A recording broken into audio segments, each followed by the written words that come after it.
Hello every one. Whitening ക്രീംസിന്റെ അഥവാ fairness ക്രീംസിന്റെ അമിതമായ ഉപയോഗത്തെ കുറിച്ചാണ് ഇപ്രാവശ്യം പറയാൻ ഉദ്ദേശിക്കുന്നത്. ഒരുപാട് പേര് ഈ ഓൺലൈനിലും അല്ലെങ്കിൽ കൂട്ടുകാർ പറഞ്ഞു കേട്ടതുമായിട്ടുള്ള ഫെയർനെസ് ക്രീമുകളും വൈറ്റനിങ് ക്രീംസും ഉപയോഗിക്കുന്ന പ്രവണത ഒരുപാട് കൂടിയിട്ടുണ്ട്.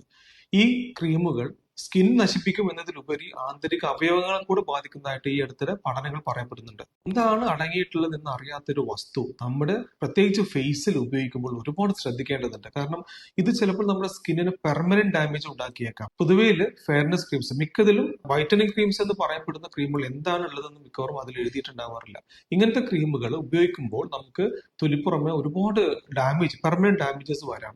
അതില് തൊലിയുടെ കട്ടി കുറയുക, ലേഡീസിനാണെങ്കിൽ അമിത രോമ വളർച്ച കാണപ്പെടുക, മുഖത്ത് പിമ്പിൾസ് ഇല്ലാത്ത ആളുകൾ പിമ്പിൾസ് പുതുതായി കാണുകയും, വെയിലത്തേക്ക് ഇറങ്ങുന്ന സമയത്ത് വെയിലിന്റെ റിയാക്ഷൻ കൂടുതലായിട്ട് അനുഭവപ്പെടുകയും, എന്തെങ്കിലും മറ്റ് നോർമൽ ആയിട്ടുള്ള ക്രീമുകൾ ഉപയോഗിക്കുമ്പോൾ അത് റിയാക്ഷൻ വരുത്തുകയും, ഇല്ലെങ്കിൽ ചിലപ്പോൾ നമ്മൾ ഫേസിൽ ചില കോസ്മെറ്റിക് പ്രൊസീജിയേഴ്സ്, ലേസർ ട്രീറ്റ്മെന്റ്സോ മറ്റോ ചെയ്യുമ്പോൾ, കെമിക്കൽ പീൽസ്, ലേസേഴ്സ് പോലത്തെ പ്രൊസീജിയേഴ്സ് ചെയ്യുമ്പോൾ അത് മറ്റ് നോർമൽ പേഷ്യൻസിൽ കാണപ്പെടാത്ത അത്ര സിവിയർ റിയാക്ഷൻസ് കാണിക്കുക, ഇതുപോലെ ഒരുപാട് പ്രോബ്ലംസ് ഇതുപോലത്തെ ഫെയർനെസ് ക്രീംസ് ഉപയോഗിക്കുന്ന ആളുകൾ കാണപ്പെടാറുണ്ട്.